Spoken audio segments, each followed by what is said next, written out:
I was like, so I thought he just wanted us like on the side with the mouse, and then it was like totally involved in the act. I was like, oh, like, which was fine. I mean, it was like not to support another person's creativity, but I was like, this is kind of like interesting. And then we have to say, so when, but like, you know, that was something that happened yesterday because it's burlesque. Like they say, when he was practicing,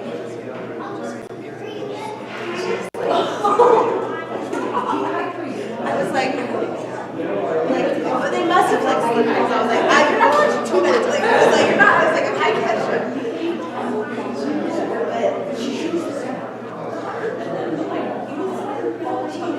Yeah, and they get like a tail on, so like I'm hiding. But like when he was practicing, I like got it, and I was like, whoa, except for TV, like I haven't seen this thing. It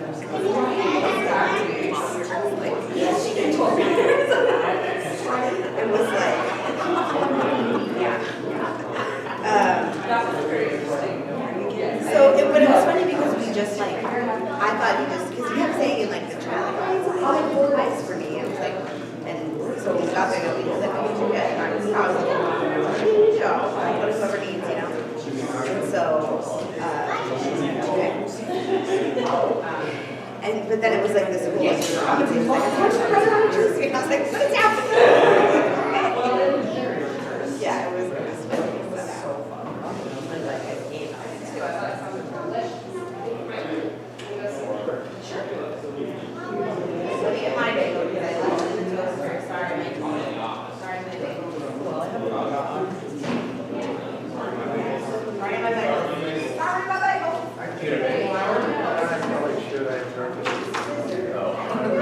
Hello, you? All right, how's it going with you? That's right.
Good morning. We're just testing the sound, and it sounds great.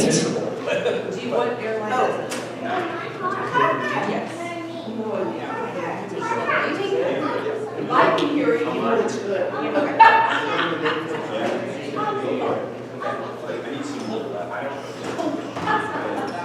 Thank you. Thank you.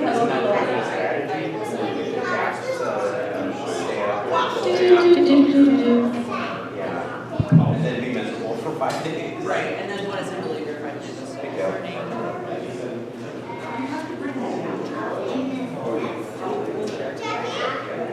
Hi, kids.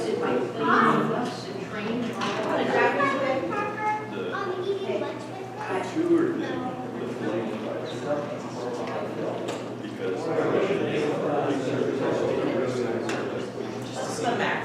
Weird out. I can't be there. Unless, of course, I go to the shop. She wants to work 5 hours. 2 hours. And they say, so chill area, roast. Which was 2 months. No, they were like, 2 days ago. I know. It was great. Couldn't get out. But it was. That's my coffee. It was. Very. Oh,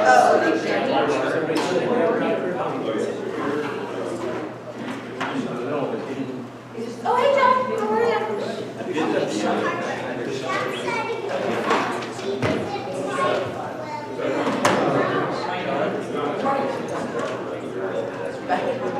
So where did you guys go?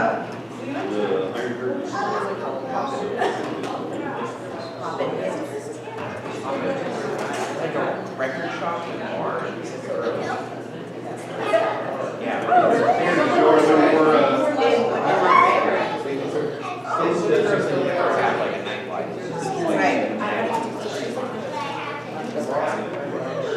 Yeah, they're a record shop and a like a bar in the back, and they have like a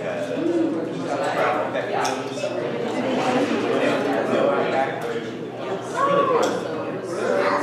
It's on 4 night.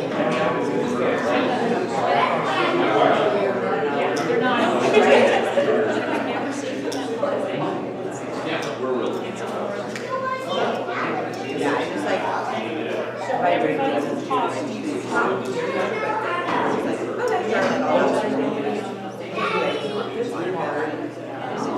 and my body wakes up early, like I got home at 11:45.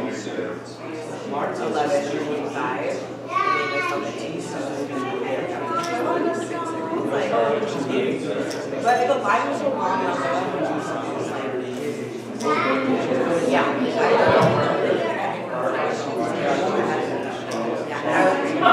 But like I got up at like 5:30. I knew what I could do. My parents were here, which was nice. Good morning, everyone.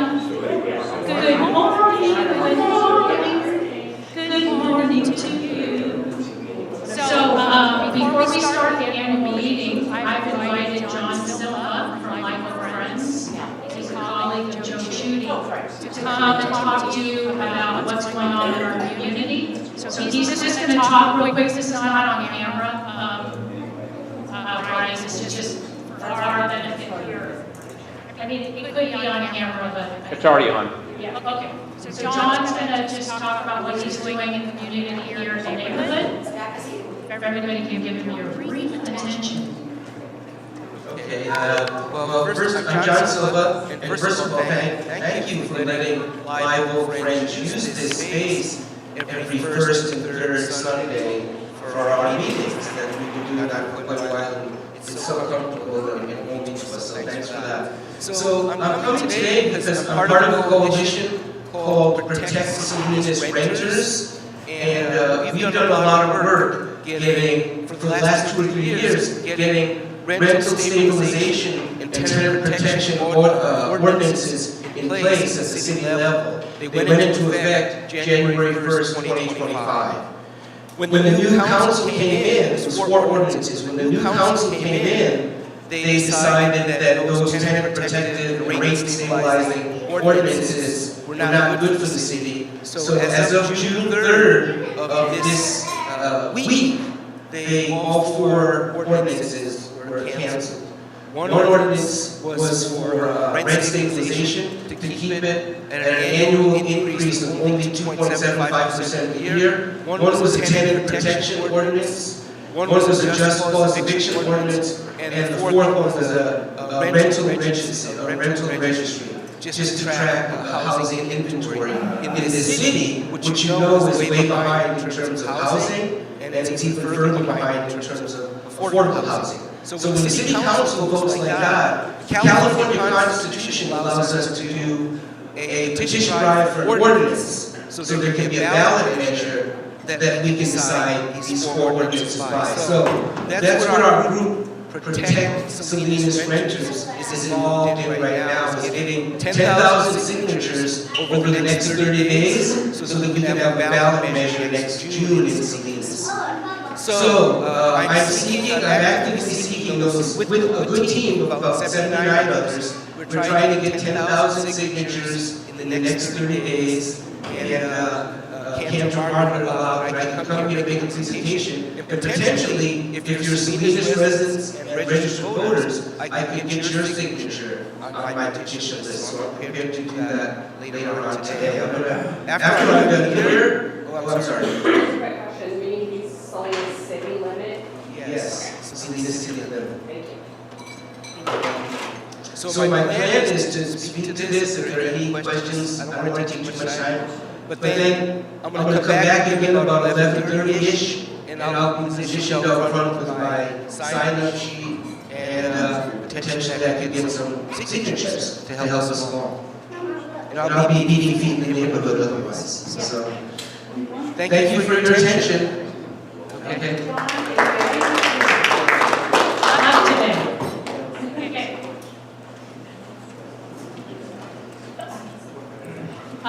Today's meeting, we're going to ask that everybody go to a microphone. Be sure you're on a microphone so that the folks online can hear your questions and hear what's going on in the meeting. So,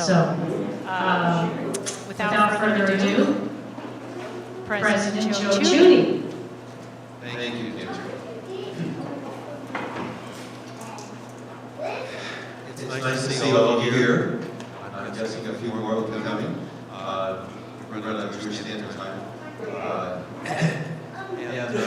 Welcome.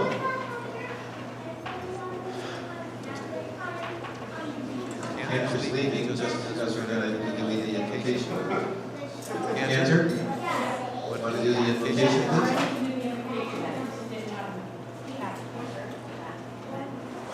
So we handed out a package for each of you, and there's more on the table where people are signing in to show that they're here. That will explain quite a bit. Andrew. May the Holy One bless us as we come together for the annual meeting of our Temple Bethel family.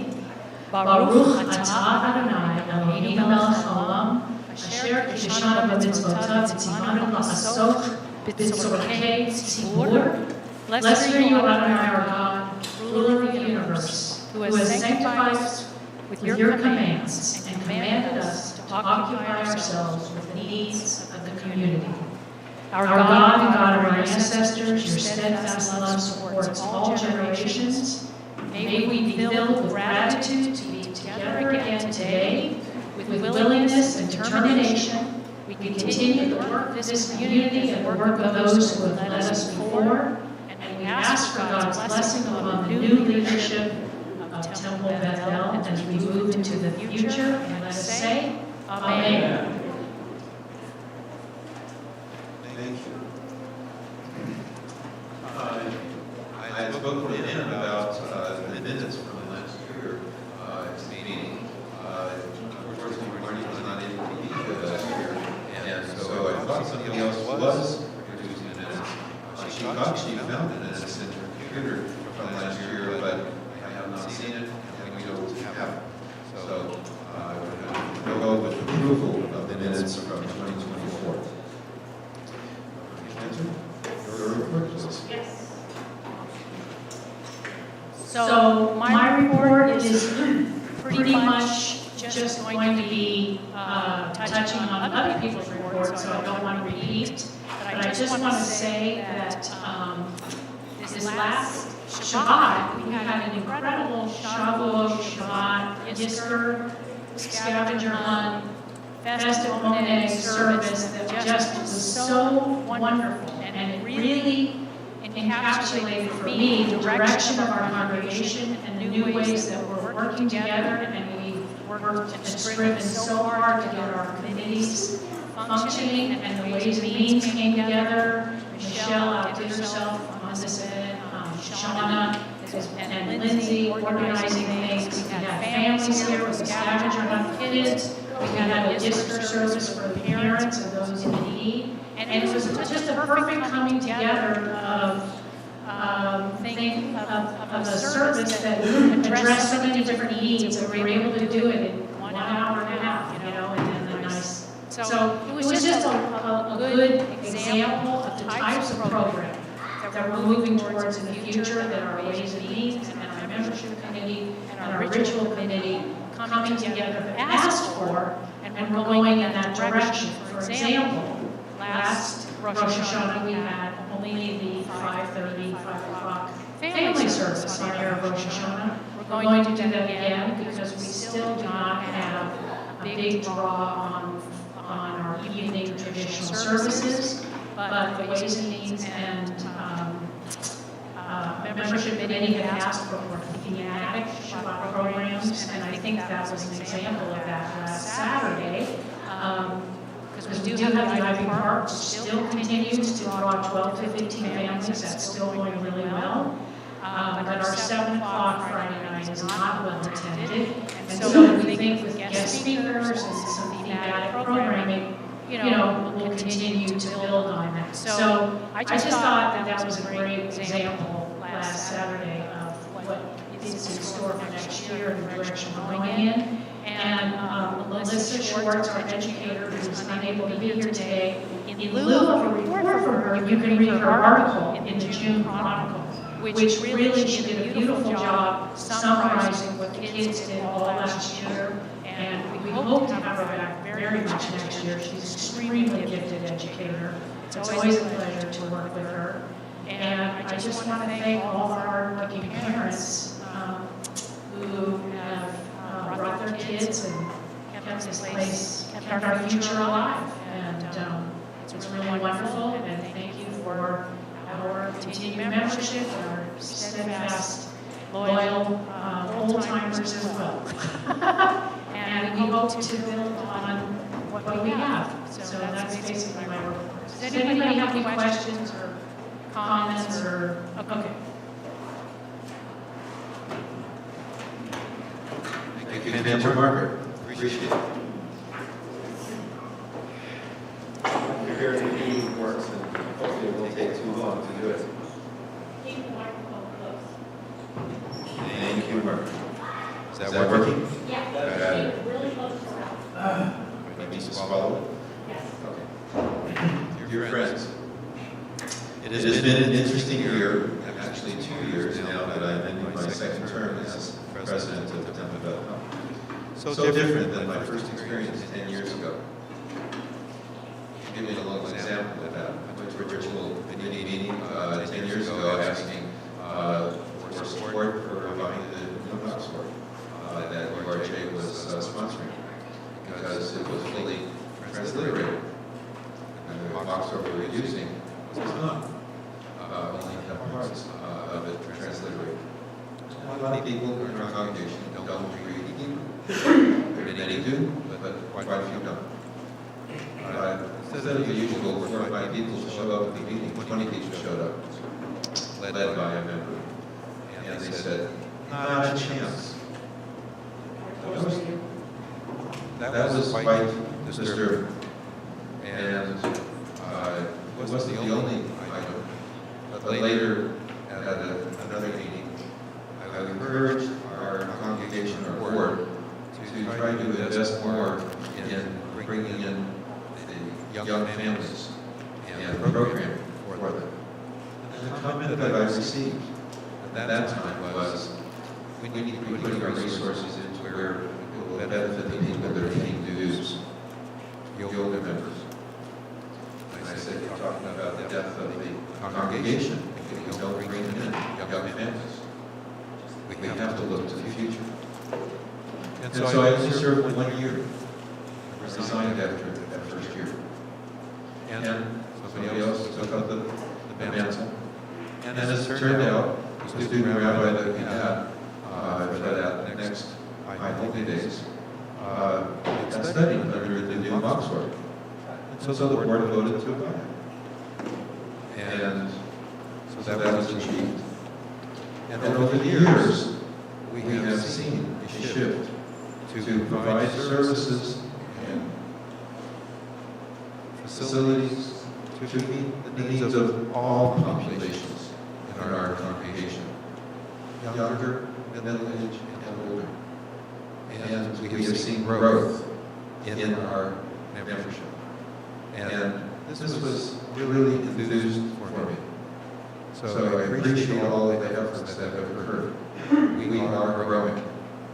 We have over 40 members in our congregation and growing. And the largest group that is growing are the young families. And that includes folks that don't have children, that are couples, individuals. So we have many new people that have come in over these last few years. And I think it shows that we are a vibrant community. We also now have Cantor Margaret as our religious and spiritual leader. That we, as opposed to having Rabbi Delbach here 10 years ago when I was last president. We're very grateful for Cantor to have taken up the mantle of being our spiritual leader. Thank you. We have programming that continues to meet the needs of our entire congregation.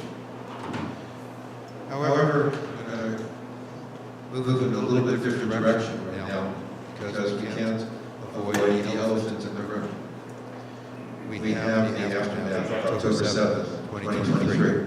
Just a quick comment. Yes, Brian. On the live stream, some people are saying you might need to project a little more into the light. We have the whole thing right here. I think they're Right there. Okay. That's good. Like this? That's perfect. Okay. Thank you.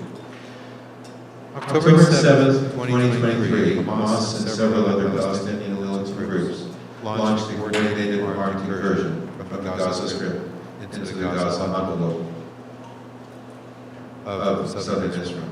The first invasion of Israeli territory since the 1948 Arab-Israeli War. But why? I suspect that knowing Israel would attack Hamas, killing and maiming thousands of Palestinians in Gaza, while Hamas hides amongst the human shield of Gazans, sacrificing those killed, focusing on the innocent, women, and children, all to enrage the masses of the world against Israel, for that matter, Jews worldwide. The end game, I believe, was to eliminate the world of Jews and eventually make Islam the dominant religion of the world. Now, this is not necessarily all Muslims that believe this way, but there's a sect of which Hamas is a part that was trying to move in that direction. So I think that's why the attack occurred, expecting that Israel would respond as it has. Now we indeed have an increase in worldwide anti-Semitism and brutal attacks by true believers, as we have seen in recent weeks. Hence the need for Jews everywhere to raise awareness of not only our risk, but eventually the risk of all that are not true believers in Islam. Are we heading for another Holocaust? Is the history of the 1930s repeating itself with a similar goal to scapegoat Jews everywhere? Is this not like the mindset that Jews have experienced in many pogroms throughout history? So we protect ourselves as we are doing here at Temple Beth. We educate our community and hopefully those that simply want to fight against the underlying hate. Despite all that our departed Harold Gordon and his family suffered in the Holocaust, his message in his book, The Last Sunrise, was and is one of forgiveness. Counter hate with love. Fight war with peace. Let us build a world that builds on respect for our differences and encourages tolerance. I miss my dear friend, as I suspect many of us do, but his life message lives on. In the meantime, you will learn later today about the completion of the implementation of our fiscal year 2022 California State NSGB grant.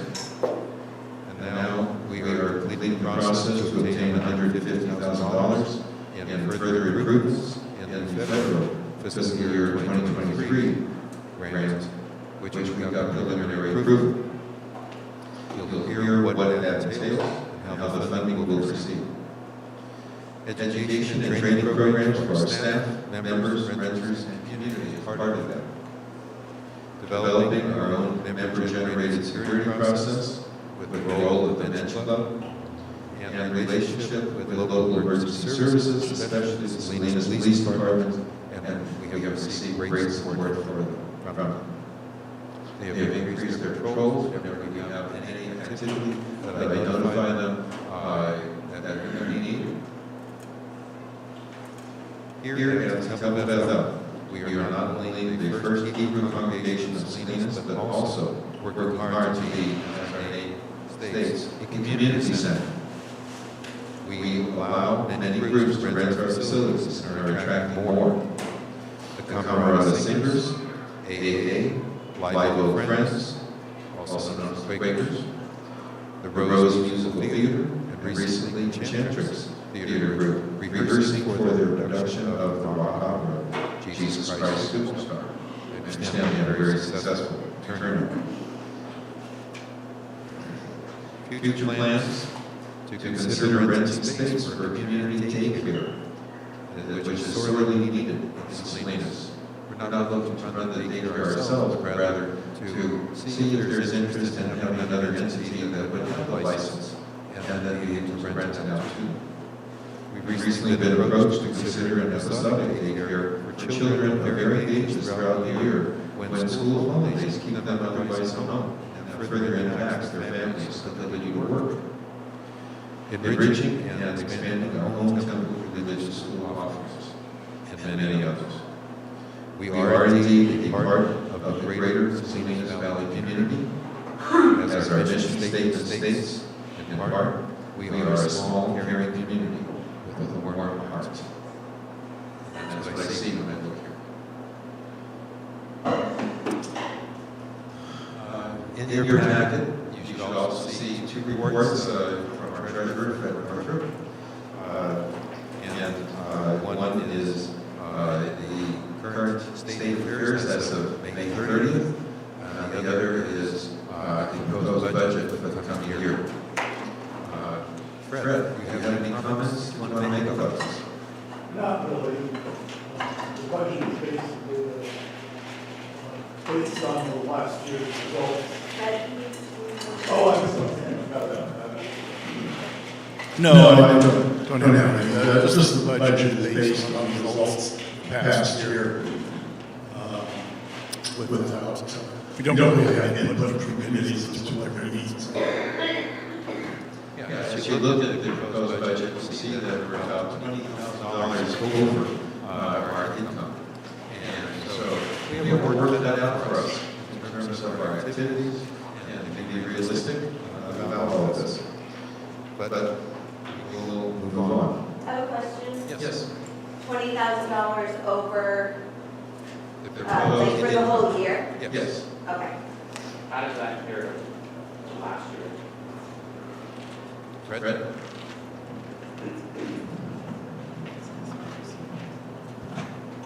Pretty much the same.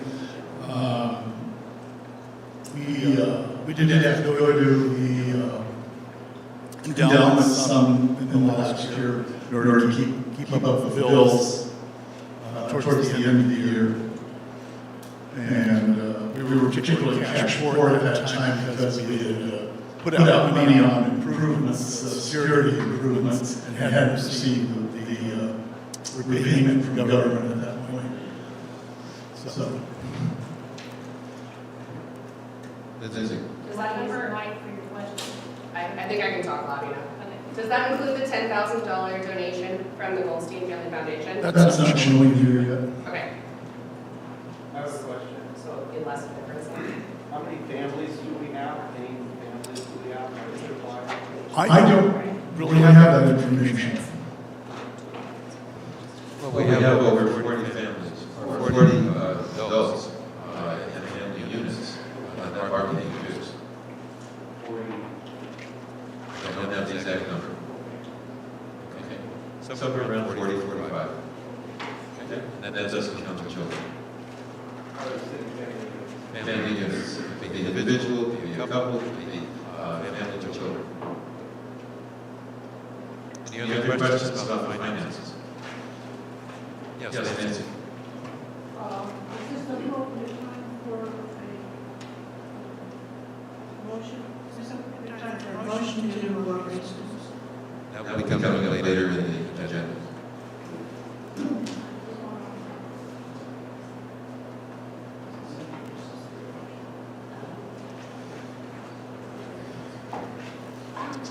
Okay. Yes. Here, I'll do. Here, hang on. They can't hear you on the live feed. So, On the balance sheet, it says that the net income is 24,183. And normally, it is net income.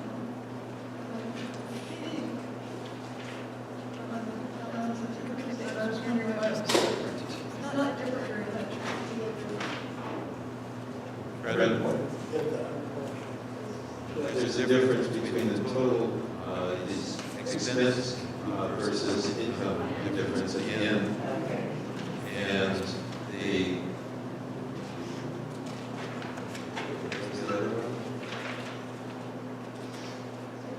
statement of financial position, which is different from the budget.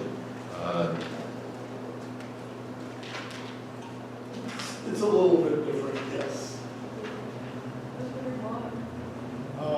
There were some small accounts that I didn't bother carrying over around and things. Anything else? Thank you both. Getting your steps in. Sister Hood, do you have any comments you'd like to make? Becky.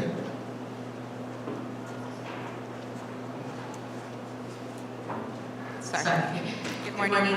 So for the sisterhood, as you all know, we just really had a change in the way that we were going to, because Leah passed away unexpectedly, and so we've been trying to continue without her, who was, she was such an instrumental part, and I think when we think of sisterhood, we think about Leah.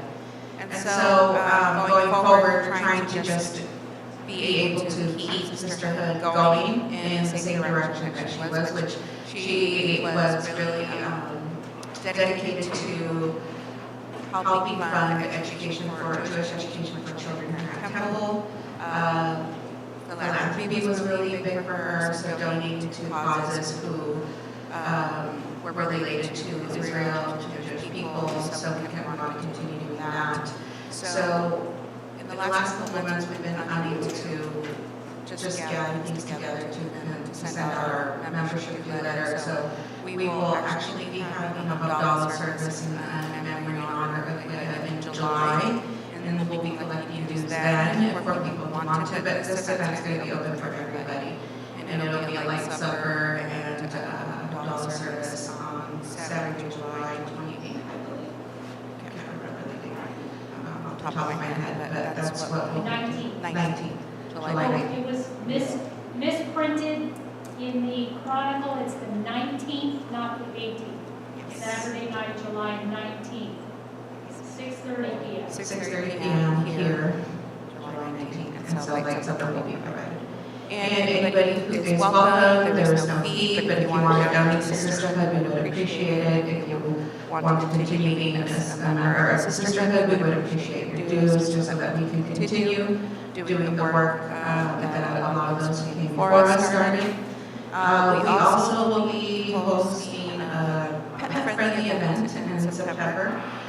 One of the things that I've learned over some of the study that I've been doing with Capture is that there are 4 Jewish New Years throughout the year. One of them involves honoring our pets. And so we will be hosting an event where we'll be inviting everybody to bring their pets and have a blessing for us. So that will be a community event. August 24th. August 24th, thank you. And in the time in between our events so far that we have scheduled, what we will be doing is just really supporting all the other committees and their events as much as we can.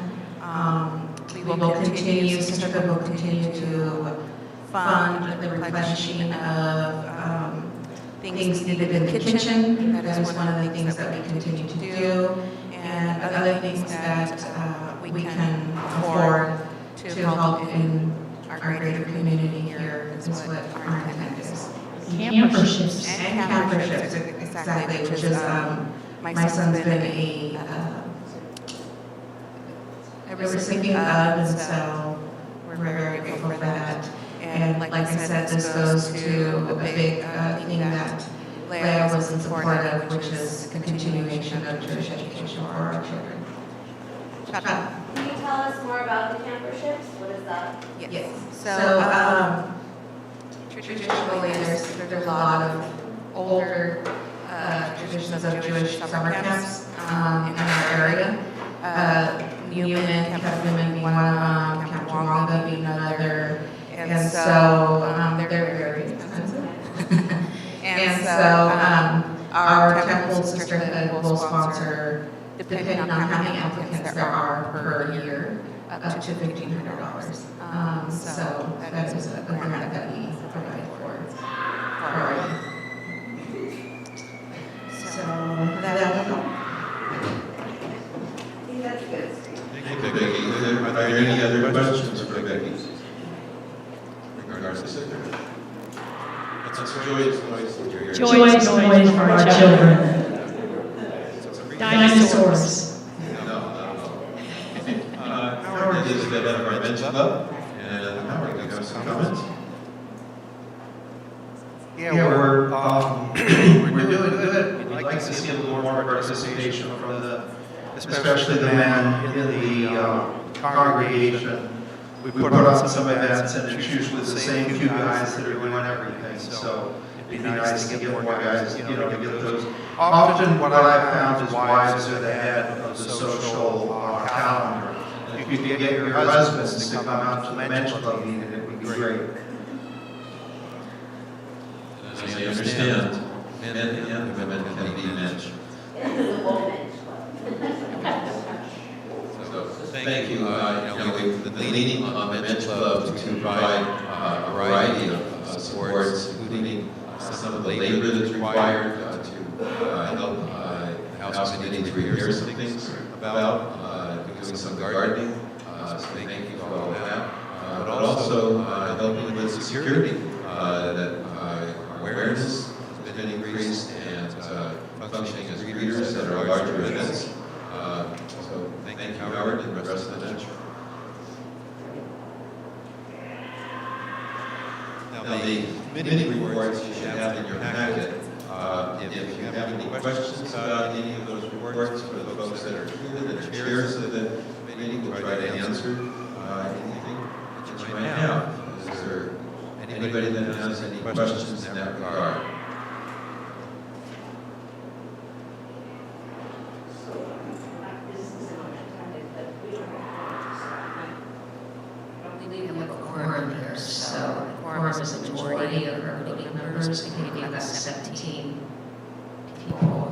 from the family unit. So I'm not sure we're going to be able to vote on anything. Thank you for pointing that out. We may have to do it by a different mechanism.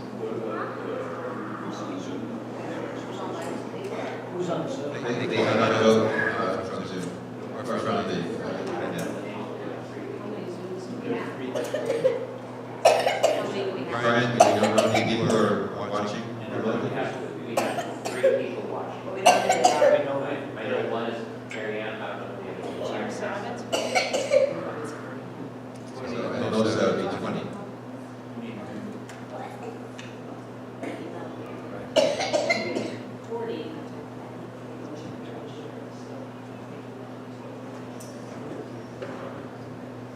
Okay. Well, we'll see what we can do in that regard, but we may have to use a different mechanism for voting.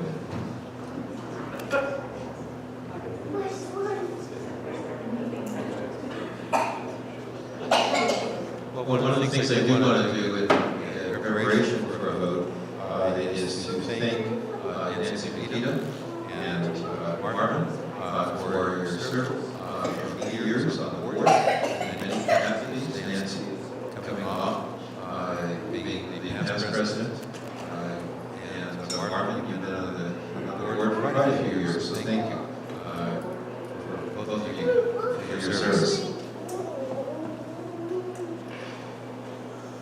Just go on to old, I don't think there is any old business since we don't have the minutes to be able to refer to, but under new business, I will raise the question of membership dues. Currently, our individual membership is $1,400 and family is $1,700. At a board meeting recently, we had discussion about this and voted to increase the dues by approximately 10%. And so to keep things relatively even, we are proposing $1,500 for individuals, $1,900 for family units. And this should come to the annual meeting for a vote rather than a board action by itself. So since we don't have a quorum, as Sherry pointed out, we can't vote on it right now.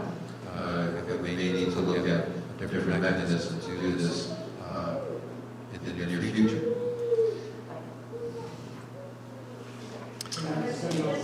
The minimum you suggested. This is the minimum. Yeah. And as we have done before, if somebody finds that they are not able to afford the minimum, then they can discuss with the membership chair or the president, current president, to discuss what they would like to make as their pledge for the year. And that is always kept confidential and just between those parties, and an agreement is reached so the folks can still participate as dues-paying members in good standing. Marvin. So you have to send an email with a ballot. You have to send an email or a letter with a ballot and let them vote by mail. So hopefully you heard that. Sherry, do you think that would be appropriate? Well, I'm sure it would be appropriate to do it that way. What I was wondering is whether we could somehow vote today and then solicit the people who aren't here, because I'm just worried if you send out mailing, we're going to get less than 51% of that mail. I don't really know if that's permitted, to tell you the truth, but it would be easier, I think. So a partial preliminary vote today and see where that goes. What does the assembly group feel about doing it like that? There's no other option. Right. Okay, so as Jeff says, you've got business, you need a quorum. However, we're looking at an alternative to be able to have at least a preliminary vote, if at all possible. supporting that. Is there any objection to doing it in that fashion?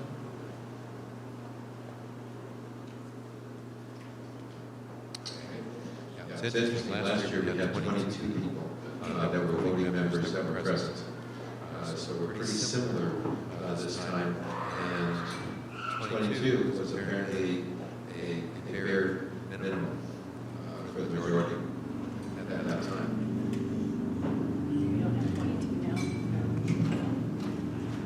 Just a quick question, is that individual households, right, because we have 40 households, but most of the people here are two parties of one household?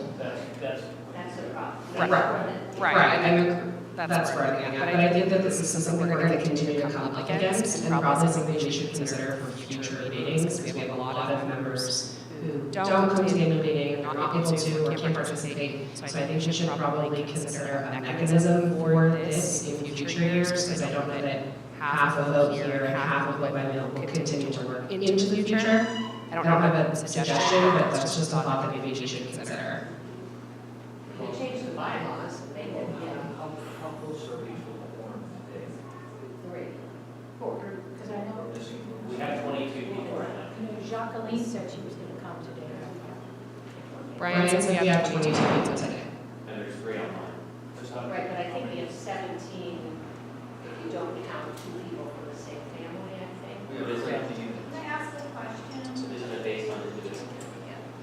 Well, actually, I believe it is based on individuals rather than family units as one vote. Individual votes. Right, because people, a couple can have different opinions, for example. Okay, to devil's advocate on that, though, then that means you need 40 people, possibly, 30 people or so to have a board to have the vote. So just have to go through and say how many people are in each family names, and 2 adult families, 1 adult family, what is 50%? That just increases our number of what it needs to be a quorum. So, while I just a thought that this is going to be something we are going to run into in the future. Just also want to point out, we have a fair number of people in our roster that we haven't seen in years and years and years. They either use the support the temple, which is very much appreciated. There are some people, I don't even know who they are, like, reached out over years and years, things that, there's probably at least, there's probably at least 5 families, maybe more, there's people that support the temple financially, but they're not necessarily invested, they don't even have employee services, like, you can see them ever in any event ever.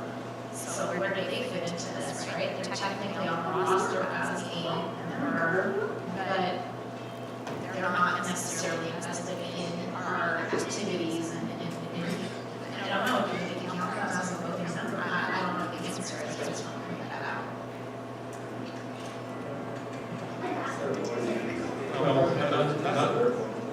Not wanting to disenfranchise anybody, get a sense from the discussion that people that you see around you are the active members of the temple. And doesn't say anything specifically in the bylaws, Fred or Nancy, regarding, Fred has a copy of the bylaws, regarding who would be voting members.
Since we had 22 members here last year, online and in person, and voted, I tend to think that we set a precedent that at this point we can move forward with 22 members for a vote and then consider changes or thoughts or different processes, even a change of bylaws for next year. Does anyone else have?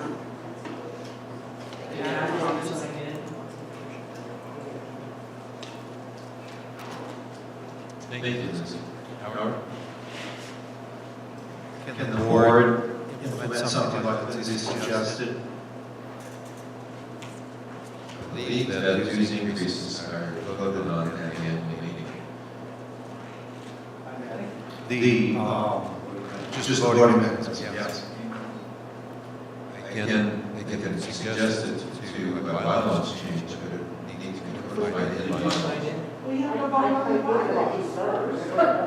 We can't vote on bylaws if you change the voting. So I'll make a motion that we go ahead and approve, I did not say that. I make a motion to go ahead and approve the recommended minimum dues increase. Bob is seconding.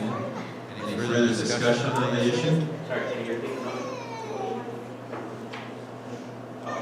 Can you repeat the motion as worded? The motion is to increase the dues as recommended by the board the minimum dues to be $1,400 per individual and or $1,500 per individual and how much for families? $1,900 for family units. This is the minimum.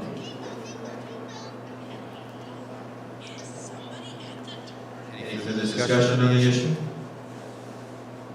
Okay. All in favor, please raise your hand.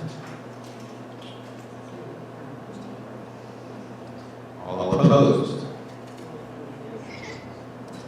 I see two in opposition. And the other vote, are there any abstentions? And so all the rest are in favor of the motion passes. Okay, so we will move forward. We also voted to. Yes. Well, the ballot is the next part. Okay. So Nancy, do you want to speak to the ballot? There's printed ballot, but generally what we do is what called white ballot. I'll present to you what it says, and then we can just say, oh, that's okay, everybody says it's okay, and we don't have to pass it. It's scratch it. So what it says on the ballot is for our president, Lindsay Callahan, vice president, Phil Sherwood, and the two new directors at large, Michelle Heiser and Ryan Telford.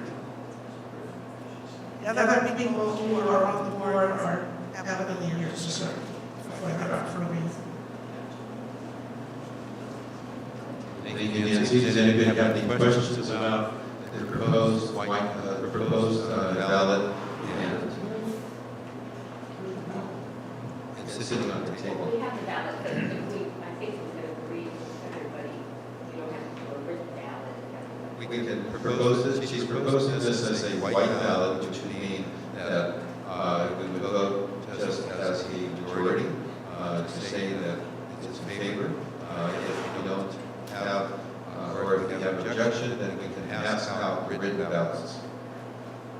Are there any objections to doing this as a voice vote? Are there any nominations from the floor for president, vice president, or board member? So that's what we're voting on. Hearing none, proceed then with the vote by a show of hands to approve of the ballot as presented by Nancy. Okay. I see all the hands are up. Any negative votes? See none. Any abstentions? And it is a white ballot. It is unanimous. Thank you. Lindsay? And Philip? Thank you.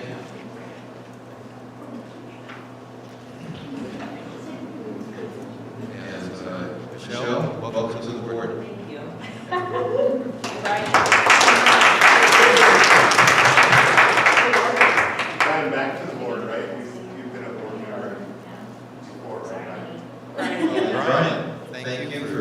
coming back on the board. All right. The last item that I have with new business is an issue of funding the next grant. As I indicated, we have one grant that is completed. I'm going to tell you a little bit about that. That was called Fiscal Year 2022 California State Grant and NSGP.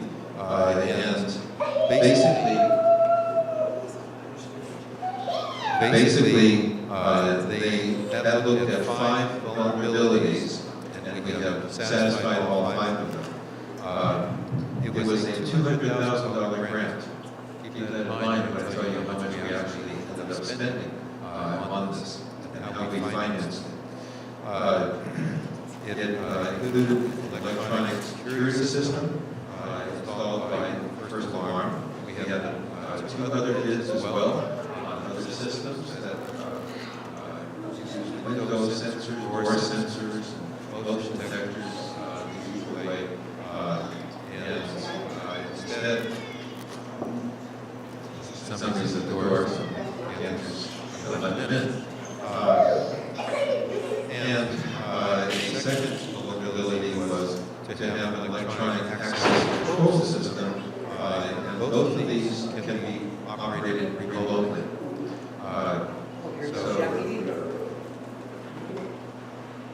We can add remote.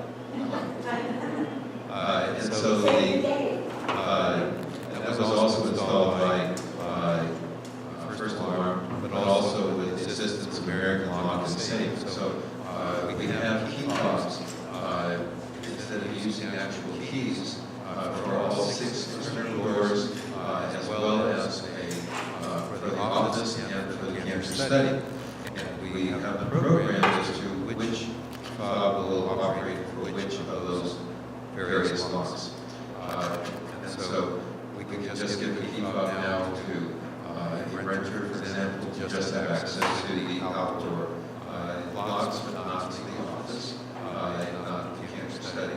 So it's more restricted as to who's going to have access then to those 2 vulnerable areas.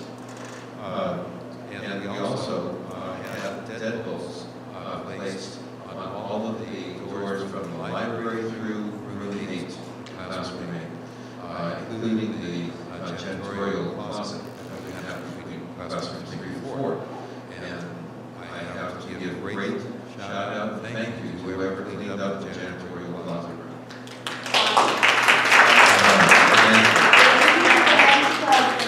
And Anna and Bill and Howard and Aaron and who else is here? You can walk in there now on a night trip, and you can find stuff in there. It's wonderful. Thank you for all the cleaning up in the organization. I was quite surprised and pleased. Vulnerability freeze, we had shatter-resistant security film placed inside all of the exterior windows, except I found there were 2 that got missed. And so I need to go back to the company and say, why did those 2 not occur? There are 2 that are on the front door. And the purpose of that is so that if somebody throws a rock through a window or a bullet, anything like that, the glass doesn't shatter. It only makes a hole for the size of the projectile. We did have somebody a couple of years ago throw a rock through one of our stained glass windows that were in that part of the social hall. That's why that one is white and the others are yellow. We can't get yellow anymore. At least it's still the same kind of texture glass, but it's white. And that didn't shatter to a degree. So this will prevent that from happening. So somebody can't throw a rock through it and try to get through that with brute force. And my concern about the front door is if somebody were to break that sufficiently, they can then reach in and hit the bar and open the door. So I'm going to go back to the company and say, could you please complete the job? And we have to pay something extra, we will. The fourth was a closed-circuit television system. We had only 4 cameras that were working previously, and of those 4, one wasn't working that well. We now have 14 cameras. And 2 are in the interior, definition. They also work by infrared at night. But the last vulnerability is lighting. We added lighting throughout the driveway and into the back parking area. All of that is motion detected, to initiate it, and stay on for about 5 minutes, and allow cameras to get a clear view of whoever is intruding in an area, passing that. It's solar powered, so we didn't have to dig any asphalt up, run wire, and it was done very, very well. So all of that was supposed to run upwards of 200,000. We did it for under 80,000, and it works beautifully. So to have that funded, we didn't have 80,000 to pay out, and so they advanced $50,000 from the governor's office of emergency services, and we then had to pay that back and show receipts for all of these items to be paid, front and back, the checks that were written as proof that the work had been done, and then we got the funding back. As our budget was running low, we didn't have the money to complete those other $30,000 approximately. The loan was made by some members of the board, zero interest, and when we got the money back from the governor's office, which only took about 2 or 3 weeks once it's submitted, it was a rapid turnaround, and then we were able to repay those members that had advanced money. We greatly appreciated that we had a mechanism to do that. For the next grant, there are 7 items, and we are currently at a stage where we are submitting all the paperwork that is required for this. And unfortunately, we heard that, or I heard at least, that the administration, federal, under the president, has suspended payments on the grant process. And I suspect that because of what happened just in the last few weeks, two individuals that were murdered in Washington, D.C., and the events in Colorado, those funds were unfrozen just 2 weeks ago. And so they are now available again, and we're encouraged to complete the process. So we have one more form of the many forms that are required. Fred and I are working on that. I thank Fred very much for his work on both grants, and we would work together doing all of this. And is going to be working with us on this second grant in terms of the repository of all the communications that are occurring between the various parties. But the items that we're looking to be doing are putting up granite boulders in front of property, approximately 4 feet apart, and not where the bushes are really thick, but it's meant to discourage anybody from taking their big old trucks and trying to run onto our property. They're nice looking boulders. I went over to, it's now granite, but it was a different company previously, to get that. And these boulders are anywhere from 400 to 800 pounds each. So they're going to stop the truck. We're going to have a vehicle that tries to get on. But it doesn't stop them from coming in the driveways. Just is to help reduce potential mayhem. For the driveways, we're having rubber speed bumps placed, and in both driveways and going into the back parking area. We're also looking to add, or to take down the existing fencing on the Blanco side and put up new fencing. The existing fencing is only 4 feet tall. Where there's bushes, it's higher, but most of it is only 4 feet. And that's not adequate. There are no gates on that side. We'll be adding these 6 feet tall and add gates on that side for the purposes of escape, if you ever have that need. On the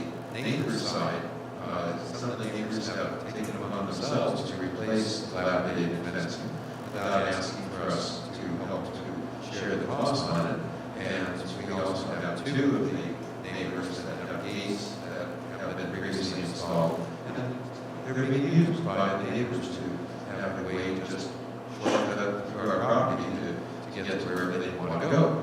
And they're used regularly. But our purpose is to have gates that go, so in case again some emergency, we're able to use that to go in the other direction. And so we're looking to replace that with also 6-foot fencing. And the last two items, a public address system, and also a fire alarm and smoke alarm system.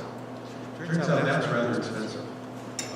We budgeted amount that we revised would be sufficient, and it's what the actual cost would be, because it has to be a separate system from the alarm system with its own power access. Some of the systems, however, are far less expensive than what we had budgeted for. So, and the last item is to provide for contracted private security guards, as you've seen in some of our events. I had mistaken information provided that we could have some of these expenses since we had the preliminary approval and be able to be reimbursed. Turns out that we wait until the final approval. So we took that out of our own budget to pay for all of those events, except for where there was some private events here, such as funerals for people, and requested to have those services pay the guard expenses themselves. These are our guards. Instead, now the board has voted to continue to rely upon Salinas Police Department to increase patrols, which they have been doing on a regular basis. They're doing it today, and then they do it on an ad-lib basis. In other words, if there is not another activity that draws them to other parts of the city, then they are patrolling, having a greater presence. Many times you see them parked in our front lawn, our back. They take their breaks in the back lawn. But during our events, they increase their presence, and hopefully that's acting as a deterrent. All of this came to $150,000 that we had requested, got preliminary approval, and we will get final approval shortly on all of this. But there is no advance that is provided on this.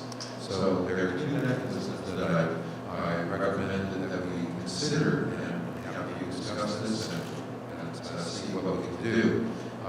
Number one, as you know, each year we run out of money toward the end of the year, and we end up choosing which bills we're going to pay. And sometimes we have to skip a month of payments on some of our regular bills, and sometimes incur a late charge. And it's because we just don't have the funds to pay all of our bills, usually in May and sometimes in June as well. And so that's been one mechanism. And we did that again this year.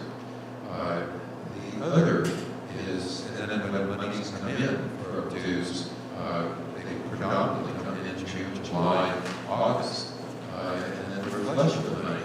But it's supposed to last throughout the year, and others will continue to be paying their dues through the year if they have to pay the entire amount that they pledged up front. And so having more money at the beginning gives us the opportunity to use some of that money to fund some of these projects, see how long it takes to get the project completed, paid, and reimbursed back to us. So we're going to test that out with one of the lower expense items, such as the voltage out front. That runs about $6,500. Another one is the speed bumps. That also is about $7,500 instead of the $22,000 that was budgeted for. And so some things we're going to be saving money on in terms of spending. But we still, if we do that, we're going to have to wait on getting the money back to know how fast it's coming back to us. And lastly, the other mechanism request from membership a voluntary contribution to a loan fund that could be established at zero interest repayment, similar to what we did for a few members at the end of last year. And as the monies come in, then to repay those that have put it into that loan fund. Now, I don't think it's going to come to 150,000. It's probably going to be somewhere about 120 to 130 over the course of all of these projects. But that would be another mechanism to help to get some of these things done sooner rather than later. So I open it up for discussion on these two mechanisms and any others that you might think of. Brian? Yeah, I just had a question. So earlier, I think you said the state grant was 200,000. I heard that right? Correct. And you mentioned that we spent 80,000, and I would. So was there 120,000 left over, or does it, or if we didn't use it, does that just go back to the state? That's a good question. Brian's asking, do we get to utilize the other 120,000 of the first grants that we did not utilize? And the answer is no. It's just they appreciate that we did spend the whole 200,000. It says we're authorized to go up to the 200,000. We only get reimbursed what our actual expenses are. For example, on the fencing, we have budgeted in this next grant somewhere in the neighborhood of $70,000 for the two fences. And this was on advisement of a consultant that we have from San Francisco, Jewish Foundation, that has been helping us with both grants in terms of writing of them and funding requests. It turns out, through Lindsay's work, she's been getting some bids, and it looks like we have done for about $35,000 for both.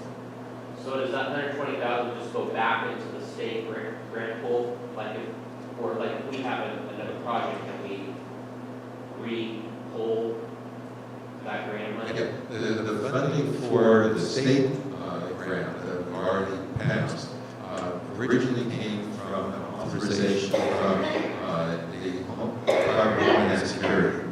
And so DHS makes that money available to the state to then distribute for those that are approved.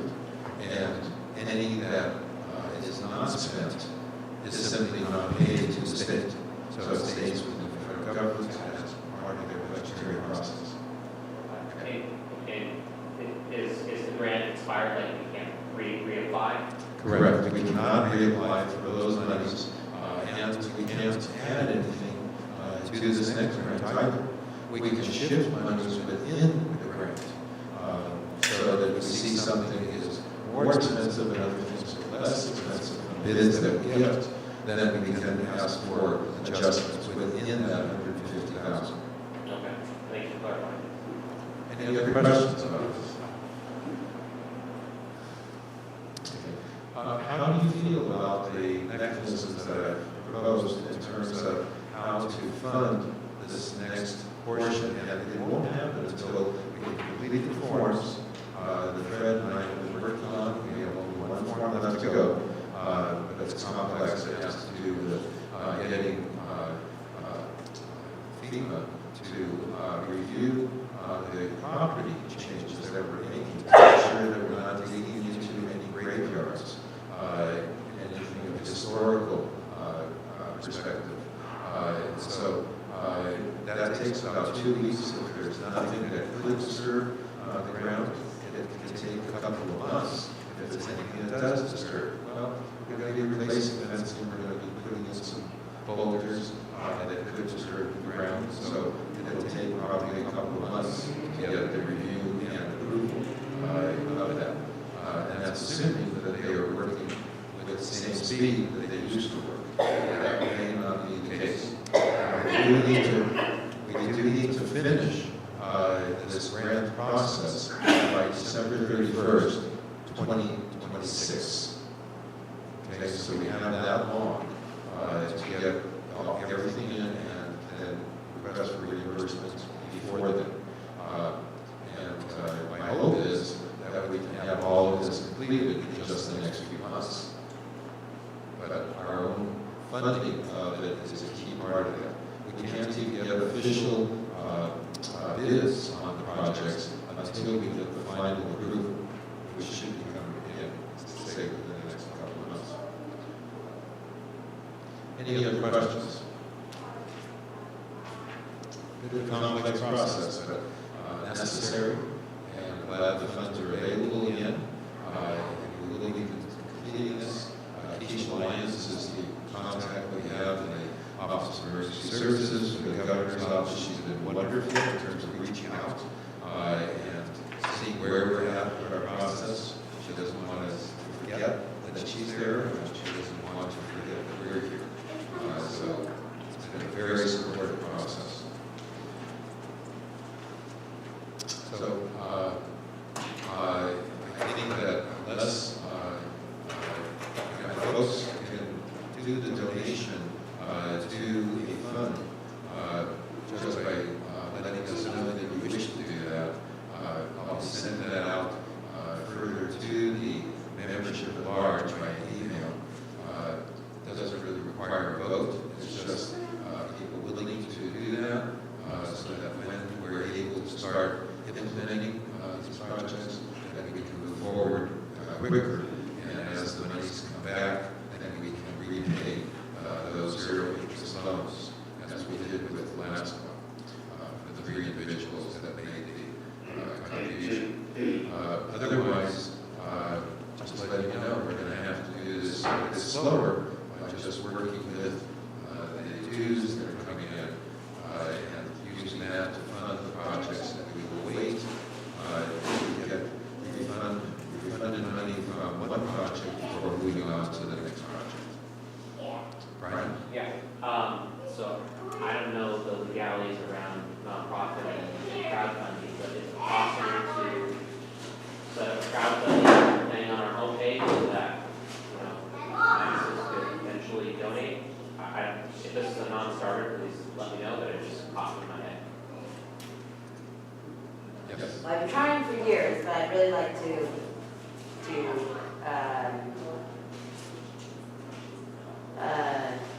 Rebecca, help me.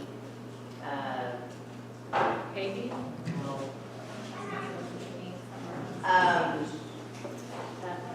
Giving Tuesday. I think we should do a Giving Tuesday campaign, so maybe this is, and I've never been able to figure out what we raise funds for other than to pay our bills. So maybe we could do something that's like a crowdfunding slash and partner with Giving Tuesday, because then I think it's appropriate to send out to masses, to our deli pack buyers, all those people that are on our list, to say, hey, we love this fundraiser, we love this, we do these things, consider giving to us for Giving Tuesday. Send it out there, they supported us in the past in some way, and get that word out there, and maybe they'll tell their friends, et cetera, et cetera. So the one concern I have about crowdfunding, such as you're describing, is we're going to get repaid on all of these items fully. And so if you do something through a crowdfunding mechanism, there's no way of giving money back to those individuals, and so it would really be a donation to the temple. Yeah, I think that's, and I think you make a good point, Joe, that's true, but I think we still do need funds for, so there's always been this, so maybe we can talk about it a little bit more. Combination of How we can, member loans plus donations or something like that. we'll probably focus it on the children's programming, that's what we talked about before, because that people like to give to the kids. Okay. So I don't think this is anything that needs to come to a vote. Just really it's for your information as to how we're functioning and trying to make these projects real. But we will continue to also have periodic events to invite the congregants to come as we have with our staff and our board members to provide additional information on safety and security. We do have a safety and security committee, and our previous member that was from the St. Police Department is now retired, was the acting chief for nearly a year, John Murray.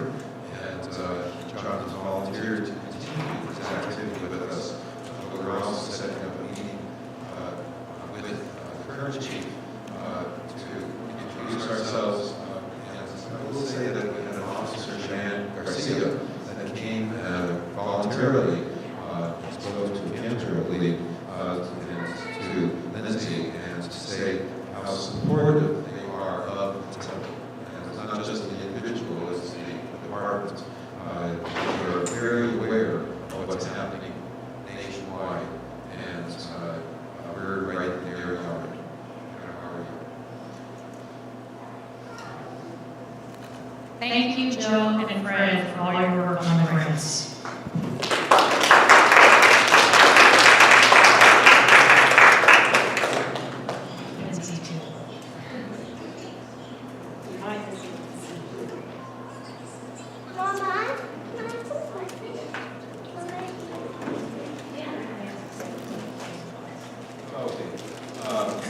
Recently, cancer was going back east. And that's Yeah, but that's from the ACC, that's not from. this is from the American Conference of Cancers, and this presents the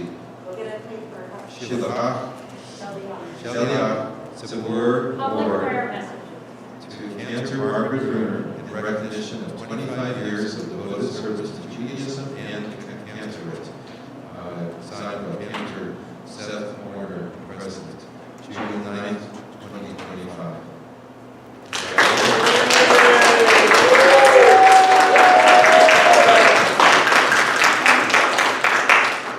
And she also has an honorary doctorate now.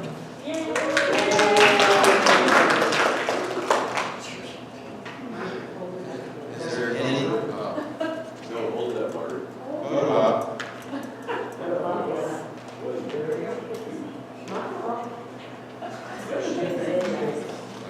We're honored to have Andrew as our religious leader, and I thank each and every one of you for being participants in this meeting and the health and welfare of our congregation.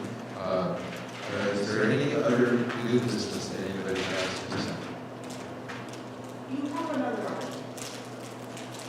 Oh, you are Jay? Thank you.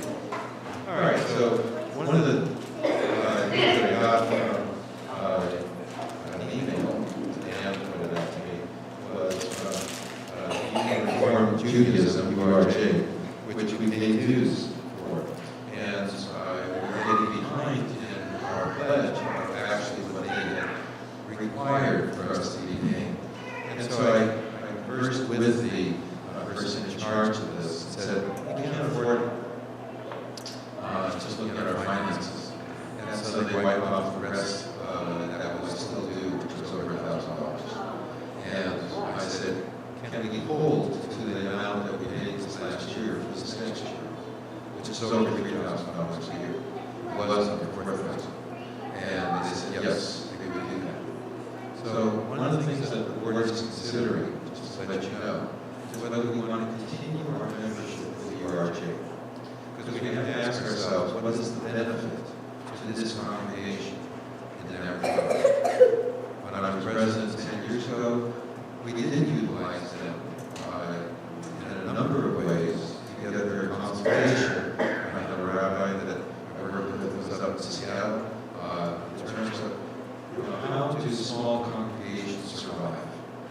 And it gave us some good information that we could work with and that we did implement. And here we are today, we're still having problems. So for me, I think that URJ is a good resource for information and support, but it is at a cost.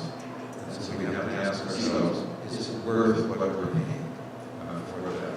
And I think that a continuous discussion the next board meeting in June, and then into the next fiscal year under Lindsay. So, anybody have any comments? Just after you. Okay. Anything else on the URJ issue? Yes. What are the main things we need to see? They have a number of programming things that are online. The question was, what are some of the benefits that they have that we can utilize? The consultation was one of them, and that rabbi was from a small congregation also. So he knew what we were talking about. And then there was what's called a tent, which is their female community, and Zoom and such. They have small groups for different size congregations, for different issues, not just physical, but religious, education, Jewish education, and so forth. And so you have the ability to network with others. And I found that to be very valuable in the past. I didn't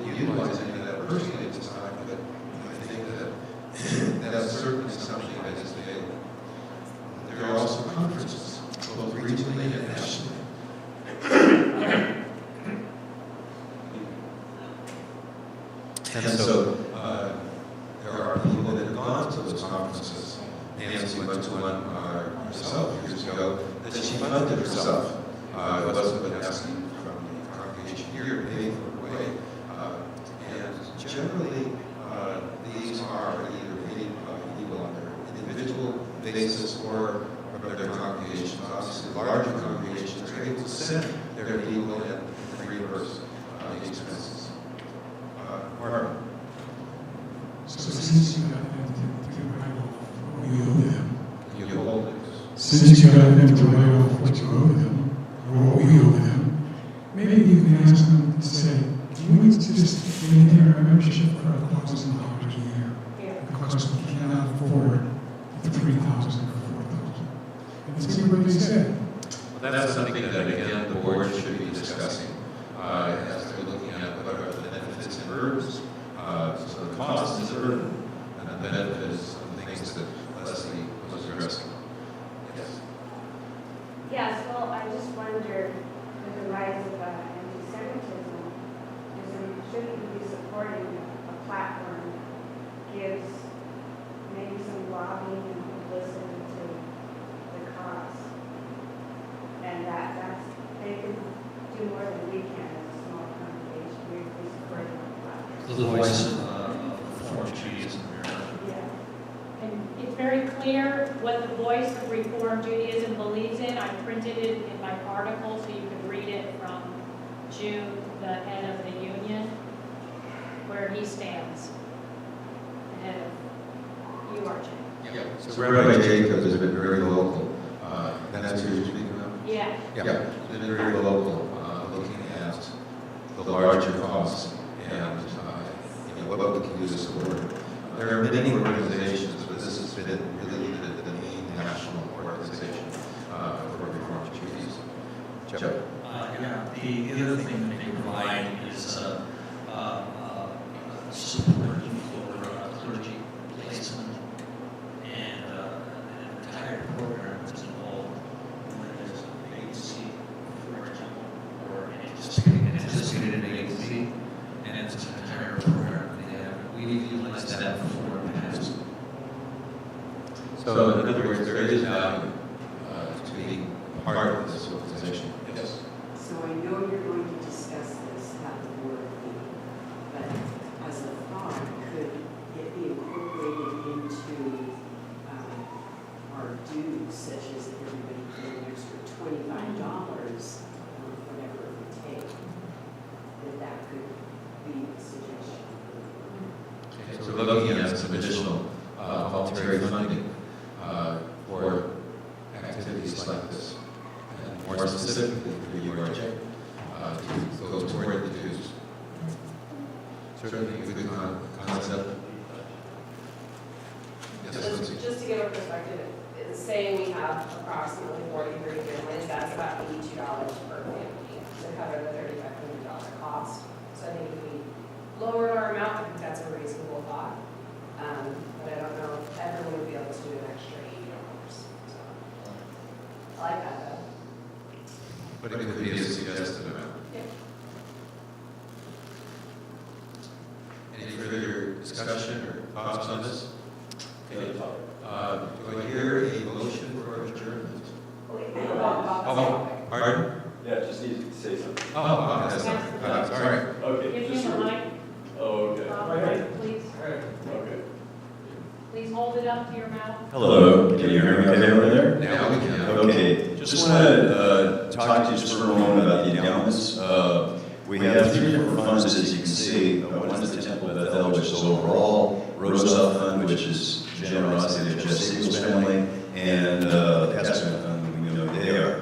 But I want to show you how they work real quickly, rather than just have you look at it or glance at it.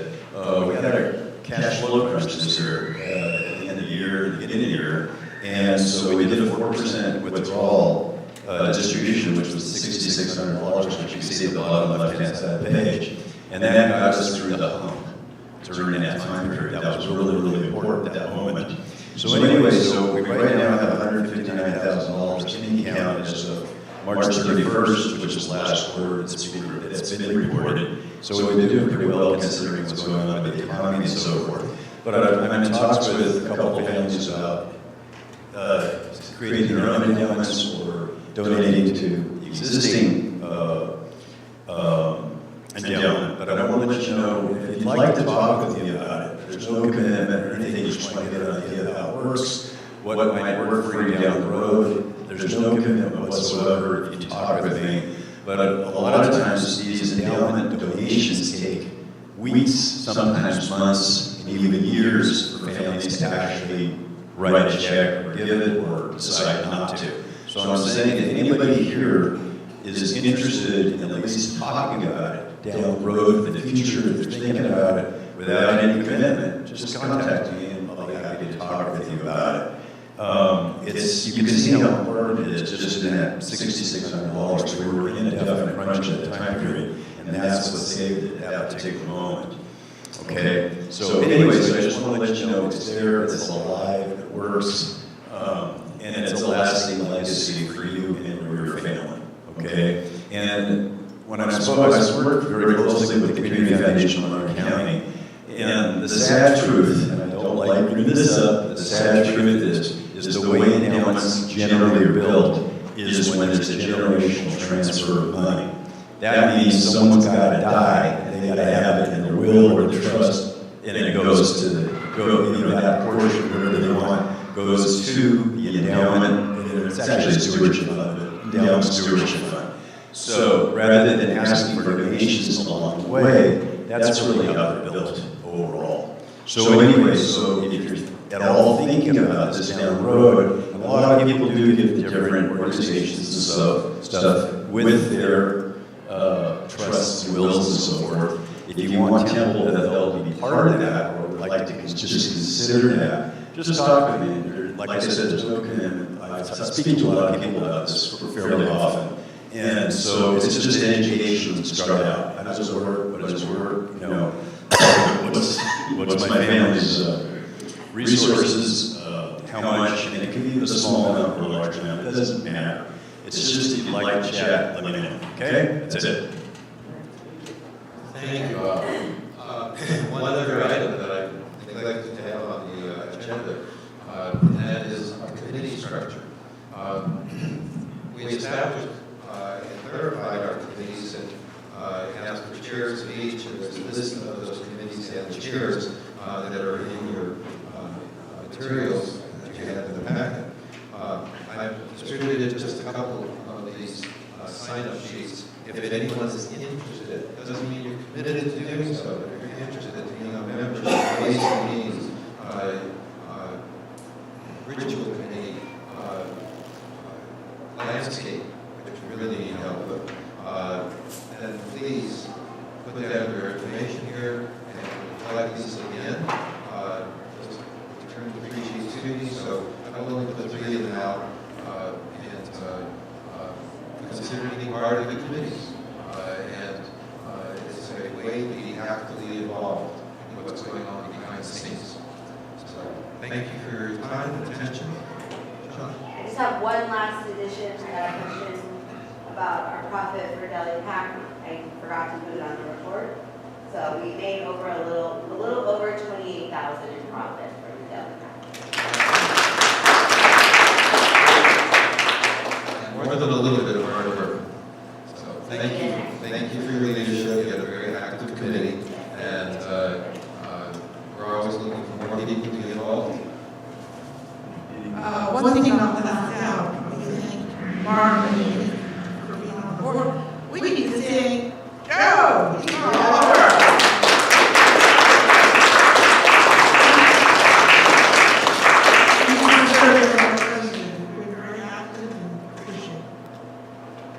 Thank you, Nancy.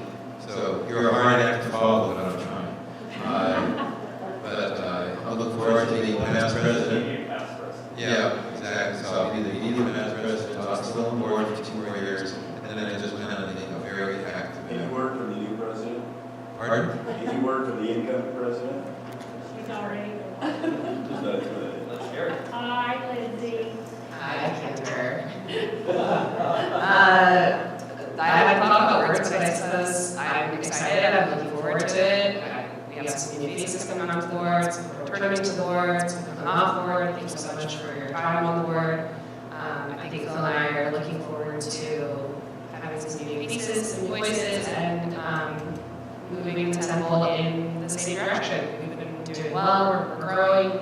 I'm really happy with the program we have, and I'm looking forward to increasing that. I would love to see everyone come out for member events, community events. We're hoping to have more of those in the future. I know that Michelle and Shauna, as the committee chairs for membership committees meetings, have a lot planned, and going forward, my sister does as well, but Becky. So we are hoping to see everyone come out to things and really just enjoy your time at Temple and with the new board. And bring your friends. Yeah, bring your friends, lots of friends. Do we have a motion for adjournment? Sure, yes. And we have a second. Bob and Lindsay. All in favor? Aye. White ballot. Good. Thank you.